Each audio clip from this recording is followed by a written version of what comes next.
Hey guys, welcome to market update video. इसमें देखते हैं लास्ट वीक मार्केट में क्या हुआ और लेट्स गेट सम इनसाइट्स कि आगे आने वाले वीक में क्या हो सकता है। Let's hop on to the chart without any delays. जैसे आप देख सकते हो निफ्टी में अगर आप देखोगे तो एक अच्छा मूव आया फ्राइडे को। एक अच्छा अपसाइड मूव हमको देखने को मिला। मार्केट वाज 250 पॉइंट्स अप, 25,000 के ऊपर क्लोज देने में मार्केट सक्सेसफुल रहा है। बट जैसे हमने लास्ट वीक डिस्कस किया, जब तक निफ्टी 25,100 के ऊपर क्लोज नहीं देता, हम एक बड़ा अपसाइड मूव निफ्टी में एक्सपेक्ट नहीं कर सकते। So same thing happened, market ने अपसाइड डाउन से दोनों साइड मूव दिया, बट नेट नेट मार्केट ये रेंज के अंदर अटका रहा। मैंने आपको पहले ही बोला, जब तक मार्केट ये रेंज ब्रेक नहीं करता इधर साइड, हमको एक बड़ा ट्रेड नहीं मिलेगा। हमको वेट करना है मार्केट इधर 25,100 के ऊपर क्लोज दे या 24,500 के नीचे बंद दे। Only then will take a trade long और शॉर्ट के तरफ। तब तक हम लोग वेट करेंगे, पेशेंटली मार्केट को रिएक्ट करने देंगे। अभी मार्केट अगर आप देखोगे तो लास्ट वीक पहले इनिशियल फर्स्ट हाफ में थोड़ा डाउन साइड गया। सेकेंड हाफ में जब आरबीआई पॉलिसी आई, बहुत अच्छी पॉलिसी इस बार आई, जिसके कारण मार्केट को एक अच्छा पुश मिला। Bank Nifty was a sector जिसने मार्केट को ऊपर खींच के गया। अगर आपको याद ना हो तो लास्ट वीक मैंने मार्केट अपडेट में बोला था कि bank Nifty is the sector जिस पे आपको नजर रखना है। Bank Nifty is the sector where we have to look out, because bank Nifty के स्टॉक्स जो भी है, जो मेजर बैंकिंग स्टॉक्स है उसमें और पीएसयू स्टॉक्स में, हमने लास्ट फ्राइडे को देखा था कि मार्केट में एक बहुत बड़ा बाइंग वॉल्यूम आ रहा था। जिसके कारण लास्ट वीक मैंने आपको अपडेट किया था कि bank Nifty looks for a good breakout और एक अच्छा मोमेंटम मिल सकता है।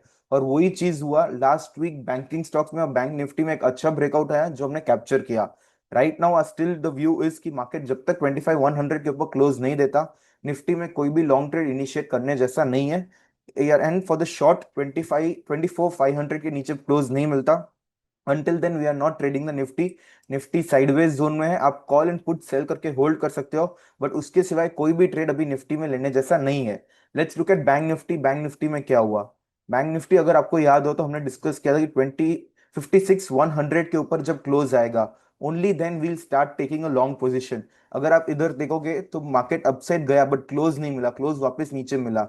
But over here we see the first time market ने 56,000 के ऊपर क्लोज किया एंड देन वो वापस एक नीचे टेस्ट करना है and then it broke out. अगर आपने किसी ने भी 56,100 के ऊपर एंट्री ली होगी तो आपको एक अच्छा मूव मिला होगा। जैसे मैंने डिस्कस किया था, 57,000 के टारगेट्स मैंने डिस्कस किए थे। राइट नाउ मार्केट ने हाई लगाया 56,700 के आसपास तक।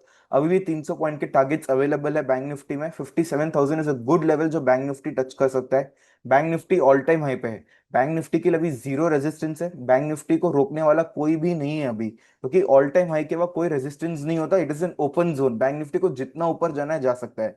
तो बैंक निफ्टी में बहुत अच्छी स्ट्रेंथ और वॉल्यूम के साथ ब्रेकआउट आया, जो हमने पहले भी डिस्कस किया था कि फ्राइडे को, हमको लास्ट फ्राइडे को लग रहा था, क्योंकि बहुत सारे बैंकिंग स्टॉक्स में बहुत स्ट्रॉन्ग वॉल्यूम के साथ बाइंग आ रहा था। उसके लिए हमने लास्ट वीक भी बोला था कि बैंक निफ्टी पे नजर रखना।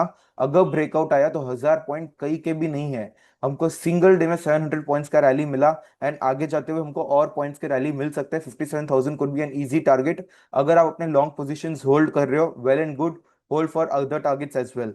लास्ट वीक हमने एक स्टॉक डिस्कस किया था, HDFC Bank. If you remember, ये पैटर्न हमने डिस्कस किया था कि एचडीएफसी बैंक में एक अच्छा ट्रायंगुलर ब्रेकआउट आ सकता है। And what happened, HDFC bank ने 1950 के ऊपर क्लोज दिया, जो हमने बोला था कि इसके ऊपर अगर क्लोज मिलता है हम लोग एक लॉन्ग ट्रेड इनिशिएट करेंगे 1980 और 2000 के टारगेट्स के लिए। Both the targets are met और एक सिंगल कैंडल में हमको टारगेट मिल गया।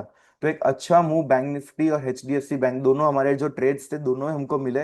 लेट्स लुक कि अगले हफ्ते में हम लोग कौन से ट्रेड पे फोकस कर सकते हैं, क्या ट्रेड्स हमें मिल सकते हैं। And let's discuss this HDFC trade as well. HDFC आप देखोगे तो बहुत एक अच्छा कंसोलिडेशन था जिसके ऊपर वो ब्रेकआउट दिया थर्सडे को, और पूरा दिन उधर साइडवेज रहा। उधर बाइंग वॉल्यूम आपको दिख रही है कि अच्छी खासी एक ग्रीन बाइंग वॉल्यूम दिख रहा है। रेड में बहुत लो वॉल्यूम था। तो ये क्लियर इंडिकेशन था पोजीशंस को होल्ड करना, इधर लोगों ने अक्यूमुलेट किया। एंड देन फ्राइडे को जैसे आरबीआई पॉलिसी आई, एक अच्छा अपसाइड स्पाइक हमको देखने मिला। ऑप्शन प्रीमियम्स भी अच्छे स्पाइक हुए और फ्यूचर में भी किसी ने ट्रेड किया तो एक अच्छा रिटर्न जनरेट हुआ होगा। तो let's look at Eicher motor. Eicher motor हमने डिस्कस किया था कि second half of the week में एक अच्छा ब्रेकआउट आ सकता है, बट येट ब्रेकआउट देखने को नहीं मिला ये स्टॉक में। बट बाइंग वॉल्यूम्स बहुत अच्छे हैं, शानदार है। बट वी होप कि अगर ये दो ऑप्शन अभी आयशा मोटर्स में दो ऑप्शन है ट्रेड लेने को। अगर डायरेक्ट ऐसे ब्रेकआउट आता है, वेल एंड गुड, हम लोग एक स्टॉप लॉस स्विंग लो का रखेंगे 5290 के आसपास and targets would be 5,600, 5,700 and 5,800 आगे आने वाले दिनों में। सेकेंड ऑप्शन है जो हमारे लिए बहुत फेवरेबल हो सकता है, कि एक बार रीटेस्ट करना है लोअर लेवल पे and then again it breaks out. इससे क्या होगा, दो ऑप्शंस है, दो प्रोबेबिलिटीज होगी कि हमारा स्टॉप लॉस एक तो बहुत छोटा हो जाएगा और एक बहुत लंबा कंसोलिडेशन जोन हो जाएगा जहाँ पे बाइंग वॉल्यूम्स अक्यूमुलेशन बहुत अच्छे हो सकते हैं। तो बहुत फेवर में काम करेगा हमारे। तो आयशा मोटर आई होप कि एक बार थोड़ा नीचे आए and then it breaks out. Let's look at the another stock. So अगर आप अगला स्टॉक देखोगे तो वीएसटी इंडस्ट्रीज है। वीएसटी इंडस्ट्रीज में एक बहुत अच्छी चीज जो दिख रही है कि एक बहुत स्ट्रॉन्ग बाइंग वॉल्यूम देखने को मिल रहा है, मल्टीपल कैंडल से बाइंग वॉल्यूम दिख रहा है, हायर हाइज बनते जा रहे हैं और एक बहुत अच्छा अपसाइड मूव देखने को मिल रहा है विद स्ट्रॉन्ग बाइंग वॉल्यूम, जो हमको इंडिकेट कर रहा है कि यहाँ पे कोई ना कोई बहुत स्ट्रॉन्ग बाइंग कर रहा है कंसोलिडेटेड जोन के अंदर। तो व्हेन इट ब्रेक्स आउट हमको एक बहुत अच्छा अपसाइड मूव देखने को मिल सकता है। तो वीएसटी इंडस्ट्रीज में हमारा टारगेट होगा 282 के ऊपर। अगर वो निकल रहा है, जो एक स्विंग हाई है प्रीवियस, उसको ब्रेक करता है तो 282 के ऊपर हम बाय करेंगे। स्टॉप लॉस होगा swing low 277। Targets could be around 288। First target हमारा 288 होगा, next target would be around 292 and the third target 300 के आसपास। हम लोग 300 का टारगेट लेके चलते हैं। ये तीन टारगेट के लिए हम लोग प्लान कर सकते हैं आगे आने वाले हफ्ते में। वीएसटी इंडस्ट्रीज बहुत स्ट्रॉन्ग बाइंग वॉल्यूम है, हायर हाइस बनते हुए दिख रहे हैं, तो this stock could be in a focus range. और next stock is Sanghvi industry. Sanghvi industry में देखोगे तो एक हायर हाई पैटर्न कंटिन्यूस दिख रहा है, ऑलरेडी ब्रेकआउट आ चुका है, स्ट्रॉन्ग कंसोलिडेशन जोन में था। और ग्रीन वॉल्यूम देखो आप इधर, बाइंग में बहुत स्ट्रॉन्ग वॉल्यूम है, रेड में एकदम ही स्ट्रॉन्ग डिक्लाइनिंग वॉल्यूम्स है, ग्रीन में कंटिन्यूसली बाइंग वॉल्यूम दिख रहा है। तो एक हाई प्रोबेबिलिटी ट्रेड है जिसपे हम फोकस कर सकते हैं। तो if it breaks the zone of 62, एक क्लियर बाइंग इंडिकेशन होगा। स्टॉप लॉस हमारा होगा 61 के लिए, एक स्मॉल स्टॉप लॉस ऑफ 61, ₹1 का स्टॉप लॉस है। टारगेट होंगे हमारे 64 एंड 65। ये दो टारगेट के लिए हम लोग प्लान कर सकते हैं। अच्छा अपसाइड पोटेंशियल ट्रेड है। तो नेक्स्ट वीक के लिए Sangvi industry should be on a radar. The third trade is Orient Electric. Orient electric में ऑलरेडी ब्रेकआउट आ चुका है, ये ट्रेड भी एक अच्छा ट्रेड बन सकता है। The only problem in this trade is कि मल्टीपल टाइम इधर आप देखोगे बहुत छोटे जोन में रेजिस्टेंस है। तो ये मेरा थर्ड फेवरेट ट्रेड होगा। फर्स्ट दो मेरे focus will be BST industries and Sanghvi industries. उसके बाद अगर थर्ड ट्रेड अगर मुझे प्लान करना है तो I would focus on Orient Electric. Orient Electric अगर 289 का जोन ब्रेक करता है then I would focus on the targets of 236, 244 and last target 248। ये तीन टारगेट के लिए मैं प्लान करूंगा ओरिएंट इलेक्ट्रिक के लिए। Stop loss would be 222, but ये मेरा थर्ड फेवरेट पिक है। First two picks are VST Industries and Sanghvi Industries. ये दो बहुत अच्छे ब्रेकआउट दिख रहे हैं, स्ट्रॉन्ग बाइंग वॉल्यूम है, स्ट्रॉन्ग कंसोलिडेशन है। So for the next week our focus is on these two stocks. Let's look at the other indexes as well. अगर आप देखोगे तो स्मॉल कैप बहुत strong buying volume, continuous buying volume दिखा है। तो एक प्रोबेबिलिटी है कि आगे आने वाले दिनों में या तो आपके स्मॉल कैप के जो स्टॉक्स है वो साइडवेज हो सकते हैं या एक छोटा करेक्शन दिख सकता है। For the next week be ready for a small dip in small cap stocks की एक बहुत स्ट्रॉन्ग रैली आ चुकी है।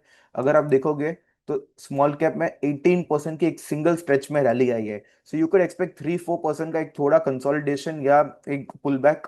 But next week be ready for a small pull back in small cap stocks. Mid cap में उतना कुछ नहीं दिख रहा, but mid cap has reach the zone of resistance. ये एक बहुत स्ट्रॉन्ग रेजिस्टेंस जोन है जहाँ पे थोड़ा रेजिस्टेंस फेस कर सकता है। तो आपके मिड कैप इंडेक्स 13,273 के जोन में आके रेजिस्टेंस फेस कर सकता है। सो गेट रेडी, थोड़ा पुल बैक आपके मेजरली स्मॉल कैप स्टॉक्स में आपको देखने मिलेगा। मिड कैप में उतना भी नहीं है, बट स्मॉल कैप में there could be some consolidation और some pull back on your stocks. For more such market updates, do like, share, and subscribe. Thank you.